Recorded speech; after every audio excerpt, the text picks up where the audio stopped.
فهيثم عرابي كمدير تعاقدات بس نقدر نقول عليه ان هو شاطر وعنده علاقات وبيعرف يخلص اللعيبه وبيعرف يخلص اللعيبه بثمن كويس وبيعرف يبيع اللعيبه كمان بثمن كويس. احنا شفنا ايفونا اتباع ب 8 مليون دولار للصين والاهلي كان جايبه ب 2 مليون دولار. فهو كمدير تعاقدات شاطر ويقدر يسد في الحته دي. بس ده ياخدنا بقى لنقطه مهمه جدا.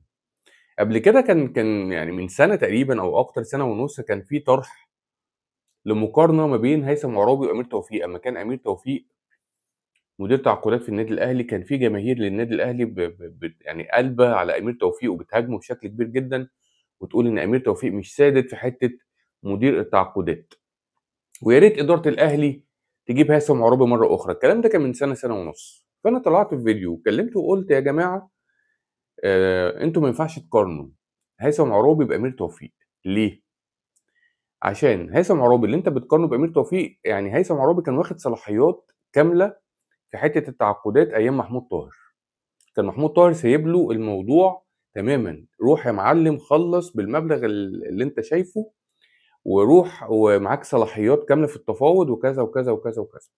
فهيثم عرابي كان واخد راحته في الشغل مع محمود طاهر ونجح.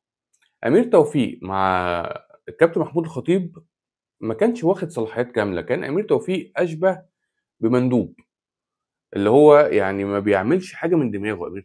امير توفيق كان يروح يتفاوض مع النادي على اللاعب.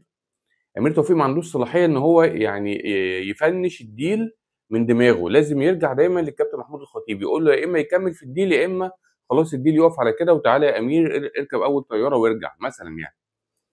فانت ما ينفعش تقارن هيثم عرابي بامير توفيق في الفتره اللي هي كان امير توفيق فيها مدير تعاقدات، عشان انت ممكن تجيب هيثم عرابي وتحطه مكان امير توفيق في البيئه اللي موجوده في النادي الاهلي حاليا، اللي هي البيئه بتاعت اداره الكابتن محمود الخطيب، وممكن جدا هيثم عرابي يفشل.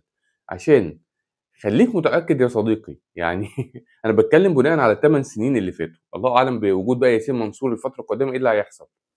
خليك متاكد ان الكابتن محمود الخطيب عمره ما هيدي صلاحيات كامله لاي حد في اداره الكوره، حتى لو الحد دوت كان اينشتاين في التخصص بتاعه. مفيش فكره الصلاحيات الكامله دي، مفيش حاجه اسمها مدير تعاقدات يبقى عنده صلاحيات يفنش الديل حسب رؤيته او حسب ما هو شايف ايه. او مفيش صلاحيات مثلا ان مدير رياضي لو جاء مدير رياضي مثلا بالمفهوم الحديث ان هو ياخد صلاحيات كامله في ان هو يعني يهد السكواد ويعيد بناء السكواد. مفيش صلاحيات كامله للمدرب ان هو يعمل اللي هو شايفه في السكواد. مفيش اي صلاحيات كامله لاي حد. دايما في مركزيه في القرار.